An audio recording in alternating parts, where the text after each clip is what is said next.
बिस्मिल्लाहिर्रहमानिर्रहीम अस्सलाम वालेकुम। आज के इस लेक्चर में हम एक ऐसे प्रॉब्लम को डिस्कस करने जा रहे हैं जो कि तकरीबन हर अकाउंटेंट फेस करता है। अमूमन क्या होता है कि हमारे पास कुछ डेटा पीडीएफ फाइल में आती हैं, जैसे कि बैंक स्टेटमेंट हो गई या कोई लेजर हो गया, और उसको हम एक्सेल पे कन्वर्ट करना चाहते हैं ताकि हम उस पे अपनी मज़ीद वर्किंग कर सकें। लेकिन एक्सेल पे कन्वर्ट करने के बाद हमें उसमें डेटा में काफ़ी चीज़ें ऑर्गेनाइज नहीं मिलती, जैसे कि कुछ सेल्स मर्ज हो जाते हैं, या सेल्स मर्ज होने के साथ साथ उसमें जो डेटा होता है वो क्या कह सकते हैं उसे हम, उसके रॉ जो है ना एक से ज़्यादा हो जाती हैं। फिर इसी तरह से शीट्स जो हैं वो एक से ज़्यादा बन जाती हैं, हेडिंग्स जो है ना डिस्टर्ब हो जाती हैं, यानी काफ़ी सारे इसमें हमें प्रॉब्लम्स देखने को मिल रही होती हैं। तो आज हम इसी तरह की एक प्रॉब्लम को डिस्कस करने जा रहे हैं, लेकिन साथ साथ ये बताता चलूँ आपको कि प्रॉब्लम की तरफ हमारी निशानदेही करने वाले जो हमारे एक फॉलोअर हैं, उनका नाम अब्दुल राफ़ है, जो कि इस्लामाबाद से हैं। उन्हीं की रिक्वेस्ट पे हम ये वीडियो बना रहे हैं और इस प्रॉब्लम को सॉल्व करने की तरफ जा रहे हैं। आपके सामने एक स्क्रीन है। इस स्क्रीन पे आप देख सकते हैं कि ilovepdf.com की वेबसाइट है, जिस पर एक पीडीएफ ऑलरेडी मैं कन्वर्ट कर चुका हूँ एक्सेल पे। अब जस्ट मुझे उसे डाउनलोड करके ओपन करना है। तो यहाँ से मैं ऑलरेडी इसे डाउनलोड कर चुका हूँ। सबसे पहले देखते हैं कि हम यहाँ से डाउनलोड किस तरह करते हैं, या मर्ज या सॉरी कन्वर्ट कैसे करते हैं। हम अगर वेबसाइट खोलते हैं तो इस वेबसाइट का जो ओवरव्यू है वो कुछ इस तरह से आता है हमारे सामने, ठीक है। हम यहाँ पर अपनी पहले एक पीडीएफ फाइल जिस फॉर्म में कन्वर्ट करना चाहते हैं उसको सेलेक्ट कर लेंगे। जैसे हमें पीडीएफ टू एक्सेल चाहिए, पीडीएफ टू एक्सेल करने के बाद हम यहाँ पे अपनी पीडीएफ फाइल सेलेक्ट करके और उसको फिर कन्वर्ट कर सकते हैं। कन्वर्ट करने के बाद वो आपको एक डाउनलोड वाले पेज पे लेके आएगा जो आपकी फर्स्ट स्क्रीन में था। तो ये मेरी वो फाइल है जिसको मैंने पीडीएफ से एक्सेल पे कन्वर्ट किया, और अब इसमें कुछ हमें प्रॉब्लम भी देखने को मिल रही होंगी। जैसे कि एक प्रॉब्लम तो ये कि यहाँ पे सिर्फ मेरे पास ऊपर की एक हेडिंग आ रही है फ्रॉम टू, यानी डेट सिलेक्शन है, ठीक है। फिर दूसरी शीट में मेरे पास कुछ डेटा है, फिर नीचे कोई डेटा नहीं, फिर तीसरी शीट में है, फिर चौथी शीट में है। बेसिकली ये पीडीएफ फाइल जो थी मेरी 2 पेज की थी, और उस 2 पेज को इसने 4 शीट पे स्प्लिट कर दिया। अब मुझे सारा डेटा एक ही शीट पे चाहिए, ठीक है। एक काम तो हमारा ये है। दूसरा ये कि इसमें इस शीट में कहीं न कहीं कुछ ना कुछ एरर तो एक ये है कि हमारा जो हेडिंग वाला रो है, date, description, reference, debit, credit and balance, basically एक लेजर है, और इस लेजर की मेन हेडिंग्स हैं ये अपनी जगह बिल्कुल ठीक है। फिर उसके बाद हमारे पास यहाँ पे जो कॉलम ए और बी है, और रो 2, 3, 4 ये सारे सेल्स जो है ना मर्ज हुए हैं। अब अगर मैं किसी एक स्पेसिफिक सेल को सेलेक्ट करना चाहूँगा, बल्कि नीचे भी कहीं मर्ज हुआ है, यहाँ पे ये भी मर्ज है, ठीक है। यानी इसमें कुछ सेल्स मर्ज हुए हैं। एक एरर तो ये है। दूसरा फिर ये एरर है कि डेटा जो है एक शीट से ज़्यादा स्प्लिट हो गया। फिर इसमें मज़ीद कोई एरर कहीं है तो नहीं। यहाँ पे बिल नंबर मुझे नज़र नहीं आ रहा कहीं पे। तो बिल नंबर कहाँ, ये देखिए नीचे जा चुके हैं। अच्छा, तो इस तरह के एरर्स भी हमें देखने को मिल सकते हैं इसमें। तो काफ़ी सारे एरर्स इसमें हो सकते हैं पॉसिबल। मैक्सिमम जो एरर्स देखने को मिलते हैं वो ये मिलते हैं कि या तो सेल्स मर्ज हो जाते हैं, या तो डेटा जो है वो एक रो से ज़्यादा एक ही सेल में रहते हुए एक ही रो से ज़्यादा चला जाता है, हिडन हो जाता है। जैसे अब यहाँ पे हमने कहीं देखा था कि कहीं बिल नंबर 148 था जो कि हिडन था। ये रहा 147, 148 यहाँ पर होगा, ये रहा। तो इस तरह के एरर्स को हम कैसे सॉर्ट आउट कर सकते हैं? तो सबसे पहले तो जब भी हम इस तरह की शीट पे काम करें, पहले सारे डेटा को हमें एक पेज पे लेके आना है, ठीक है। एक पेज पे लाने के लिए मुझे क्या करना है, मेरा ये टेबल 1 जो है ना इर्रेलेवेंट है, तो मैं इसको डिलीट कर देता हूँ, ठीक है। टेबल 2 मेरे लिए रेलेवेंट है, टेबल 3 इर्रेलेवेंट है, इसको मैं अब यहाँ पे जो डेटा है ये मेरे लिए इंपॉर्टेंट डेटा है। मैं यहाँ से सारे डेटा को कट करके, सिवाय हेडिंग के, चूँकि हेडिंग मेरे पास पिछली शीट में मौजूद है, और मुझे सिर्फ नीचे के डेटा पूरा करना है। तो नीचे के डेटा सारे यहाँ मैंने डाल दिया, ठीक है। अब दूसरा काम यहाँ पे क्या करना है कि हमने जितने मर्ज सेल्स हैं ना उनको रिमूव करना है। मर्ज सेल्स रिमूव करने के लिए मैं शॉर्टकट यूज़ कर रहा हूँ, आपकी स्क्रीन पे आ भी रहे होंगे इसके shortcut keys.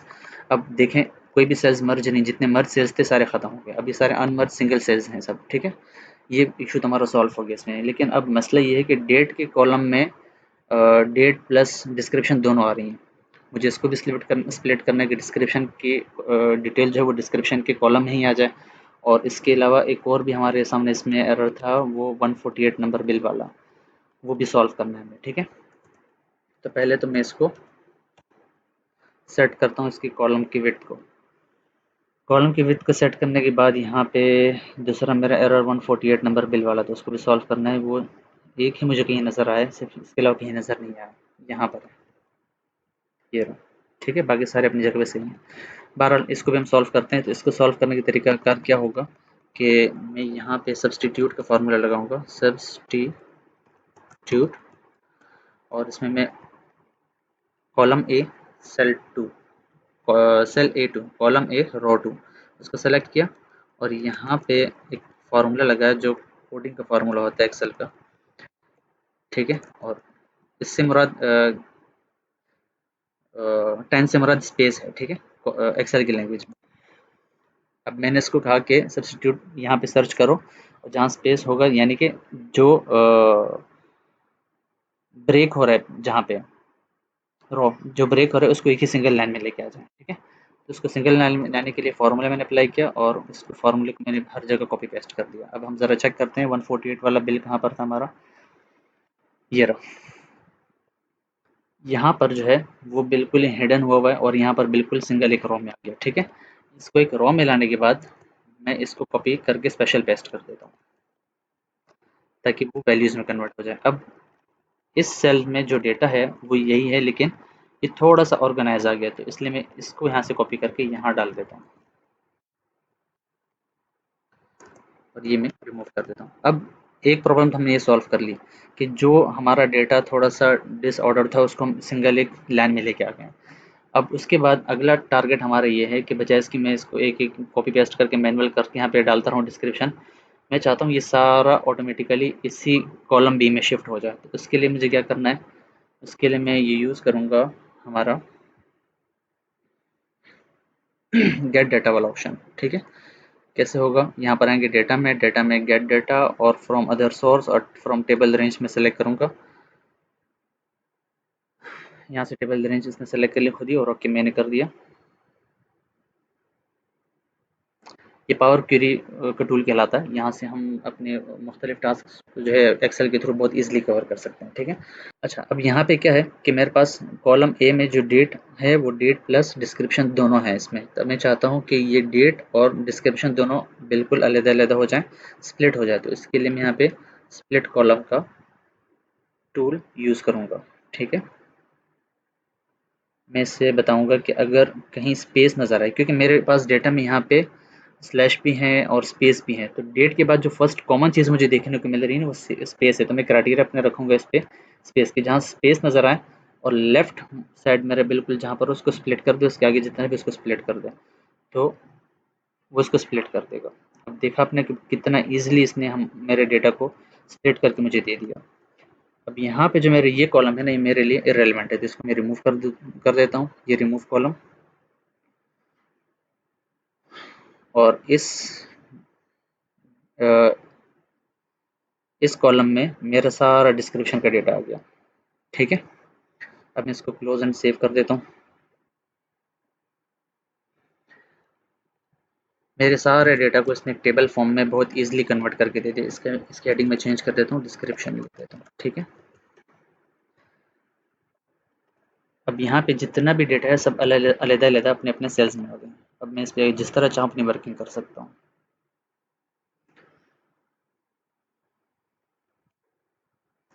PDF to Excel जितने भी हमारे पास टूल्स हैं ऑनलाइन और या फिर कोई सॉफ्टवेयर के थ्रू, हर एक का अपना अपना एक अलग फीचर होता है। कोई जो सॉफ्टवेयर या कोई वेबसाइट जो है वो बिल्कुल 100% भी एक्सेल पे कन्वर्ट कर सकता है, कोई एरर के बगैर, कोई मैसीनेस के बगैर।